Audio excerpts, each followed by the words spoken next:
موت نافرمانی کی حال میں کہیں نہ آ جائے تمہیں. وہ کوئی ضمانت تمہارے پاس نہیں ہے کہ تم کسی گناہ کا ارتکاب کر بھی چکو گے, پھر تمہیں توبہ کا وقت بھی مل جائے گا, پھر موت آئے گی, اس سے پہلے موت نہیں آ سکتی.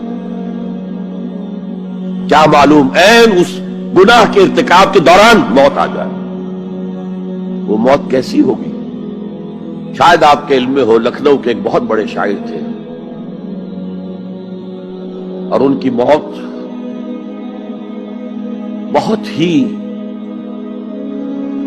مکروہ حالات میں واقع. رات کو 2-3 بجے, جس کو آپ انگریزی میں کہتے ہیں in the small hours of the morning, شراب خانے سے نکلے, نشے میں دھت, چکر آیا, گرے, اور ساتھ ہی بدرو جا رہی تھی گندی نالی, اس میں گر گئے, وہاں سے لاش برآمد. کیسی موت ہے یہ؟ نافرمانی کی حالت میں موت آئی ہے, شراب کے نشے کی حالت میں موت آئی ہے. اور کیا یہ ممکن نہیں ہے کہ کوئی شخص بدکاری کا ارتکاب کر رہا اور عین اسی فعل کے دوران موت آ جائے؟ اچھا, اب اگر آپ نے طے کر دیا نہیں مروں گا مگر حالت فرما برداری میں, اس کی ایک ہی شکل ہے, کوئی لمحہ بھی نافرمانی میں بسر نہ ہو, مبادا اسی لمحے موت آ جائے. ہر لمحے کا پہرا دیجئے, ہر ساتھ کی پوری حفاظت کیجئے,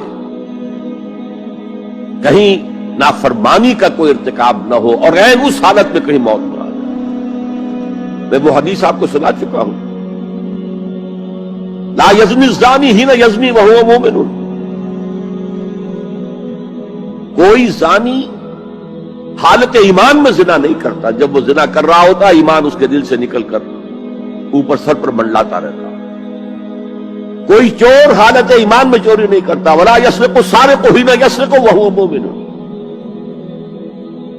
کوئی شرابی حالت ایمان میں شراب نہیں پی سکتا, ولا یشرب الخمر حین یشرب وہو مومن. اگر ایمان بھی ہو دل میں اور یہ حرکات بھی ہو رہی ہو تو وہ ایمان 2 پیسے کا نہیں, 2 ٹکے کا نہیں. کیا اس ایمان کی قیمت ہے؟ کیا قدر و قیمت ہے اس کی؟ اب اگر عین اسی حالت کے اندر موت آ گئی تو یہ تو خلوع ایمان ہے, ایمان کا خالی ہو جانا ہے. یہ ہے وہ بات جو کہی گئی. اب یہ اسلام اور تقوی, ان دونوں کو یہاں نوٹ کر لیجئے.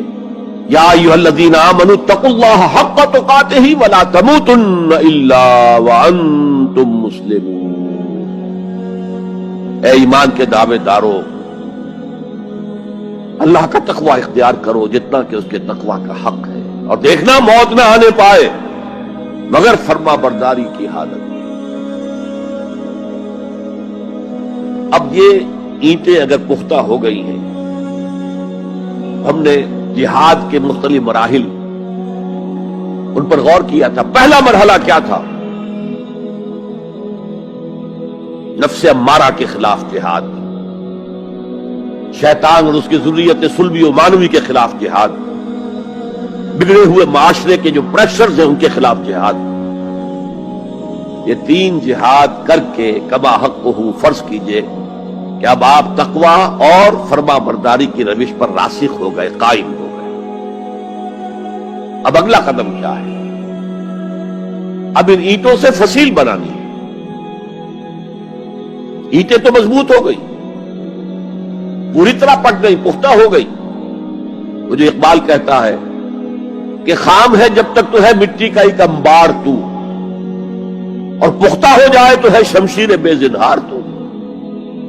اور جس سے اکبر اللہ آبادی نے بھی کہا ہے, اس سے بھی بہتر انداز میں کہا ہے, تو خاک میں مل اور آگ میں جل, جب خشت بنے تب کام چلے. ان خام دلوں کے عنصر پر بنیاد نہ رکھ, تعمیر نہ کر. اگر ساحل سمندر سے ریت لے کے گولا بنا لیں, وہ نم تو ہوتی ہے ریت, گولا بن جائے گا, پھر اسے شیشے پر بھی ماریں گے, شیشہ کھڑا رہے گا, ریت بکھر جائے گی. اسی گولے کو ذرا بھٹی میں ڈال کے پکا لو, روڑا بنا لو, تو خاک میں مل اور آگ میں جل, جب خشت بنے, جب اینٹ بنو گے تب کام چلے. اب اگر اسے مارو گے تو کوئی نتیجہ تو برآمد ہوگا کہ نہیں.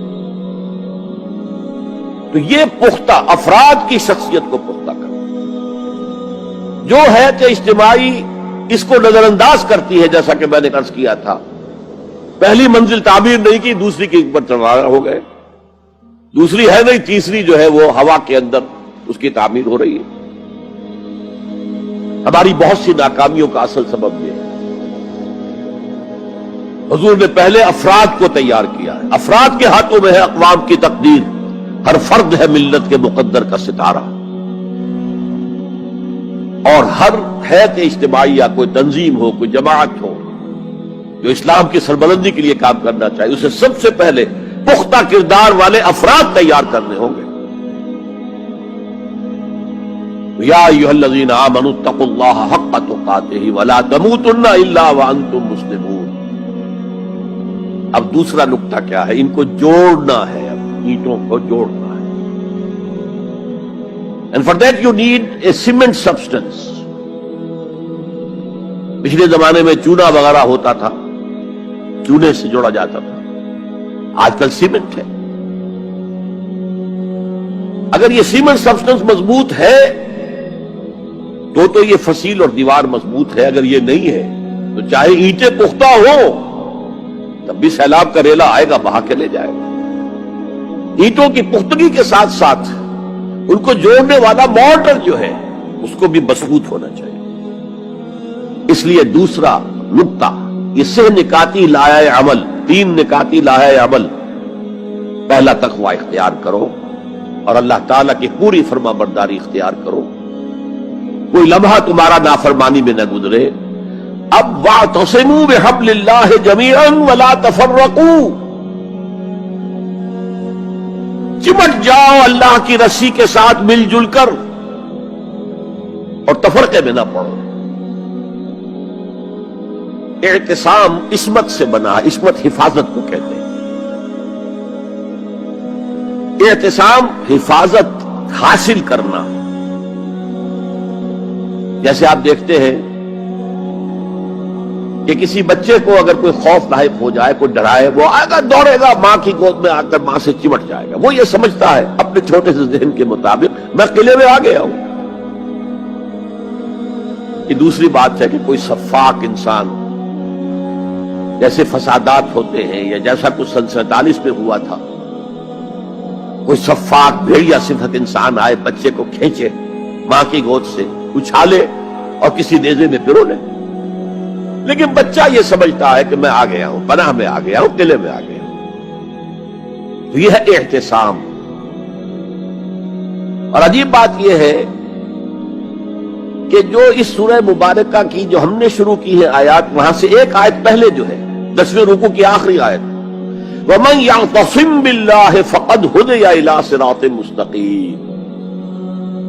یہاں حبل اللہ نہیں ہے، جو اللہ کے ساتھ چمٹ جائے تو اس کی ہدایت تو ہو گئی صراط مستقیم کی طرف، اللہ سے جڑ جاؤ۔ سورہ حج کی آخری آیت کے بھی آخری الفاظ یہی ہیں، وَاعْتَصِمُوا بِاللَّهِ فَأَقِیمُوا الصَّلَاةَ وَآتُوا الزَّکَاةَ وَاعْتَصِمُوا بِاللَّهِ۔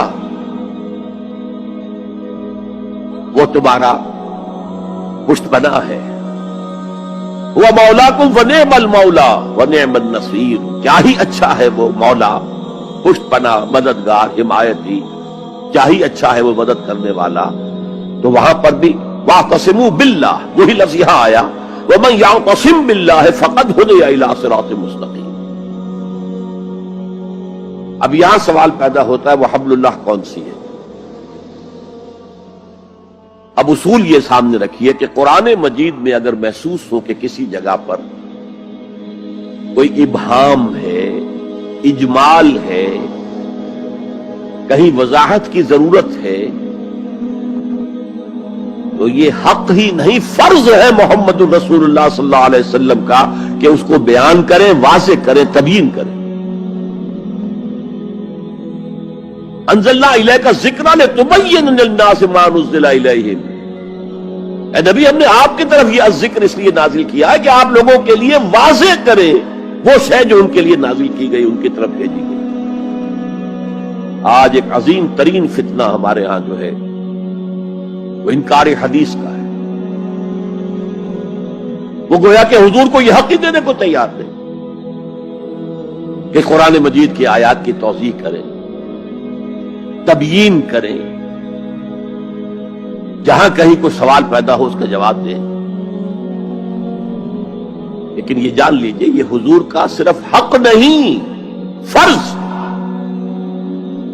مجھے ایک بڑا تلخ تجربہ ہوا تھا لاہور میں 1973 میں، وہ جو عالمی کانفرنس ہوئی تھی لاہور میں، دنیا کے تمام مسلمان ملکوں کے سربراہ وہاں جمع تھے.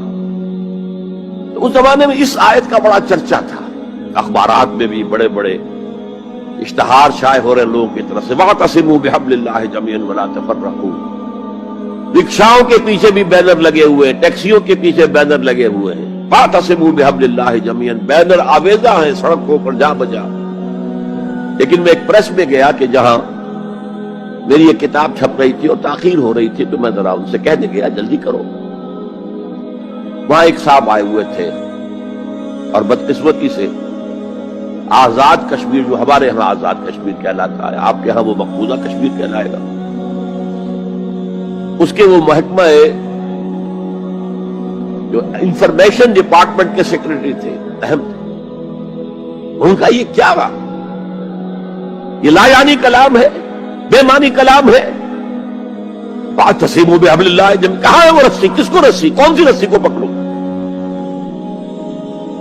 بہت صدمہ ہوا، لیکن کیا کیا جائے؟ اصل میں کمیونسٹ ذہن کے تھے. اب اس لیے وہ اللہ کے رسول نے واضح کیا ہے کہ حبل اللہ کون سا. میں وہ حدیث آپ کو سنا چکا ہوں حضرت علی رضی اللہ تعالی عنہ سے جو مروی ہے، نبی اکرم صلی اللہ علیہ وسلم، ترمذی شریف اور دارمی یا بیہقی میں موجود ہے. تو اس میں یہ الفاظ میں هو حبل اللہ المتین وهو الذکر الحکیم وهو الصراط المستقیم. حضرت علی فرماتے یہ ہے کہ میں نے سنا حضور نے ارشاد فرمایا ان قریب ایک بہت بڑا فتنہ رونما ہوگا، انہا ستکون فتنۃ. میں نے سوال کیا مل مخرج منہا یا رسول اللہ، اے اللہ کے رسول فرمائیے اس سے نکلنے کا راستہ کون سا ہوگا، مخرج کون سا ہوگا، ایگزٹ کون سا ہوگا. یا آپ کے ہالز میں جہاں ایگزٹ لکھا ہوا ہوتا ہے سرخ سی بتیوں کے ساتھ، عرب ممالک میں مخرج لکھتے ہیں اس کو، نکلنے کی جگہ، بھاگنے کی جگہ. اگر کہیں دھواں بھر جائے، کہیں آگ لگ جائے تو بھاگو ان روشنیوں کی طرف، ان دروازوں کی طرف، وہ کھل جائے. تو جب حضور نے فرمایا کہ انہا ستکون فتنۃ، تو حضرت علی کہتے میں نے پوچھا بل مخرج منہا یا رسول اللہ، فرمایا کتاب اللہ، فتنوں سے بچانے والی اور فتنوں سے نکالنے والی شے صرف کتاب اللہ. فیہ خبر ما قبلکم ونبأ ما بعدکم وحکم ما بینکم، اس میں تم سے پہلے جو اقوام تھی ان کی خبریں موجود ہیں، تمہارے بعد آنے والی جو چیزیں ہیں ان واقعات کا تذکرہ موجود ہے، اور تمہارے درمیان جو اختلافات بھی رونما ہو سکتے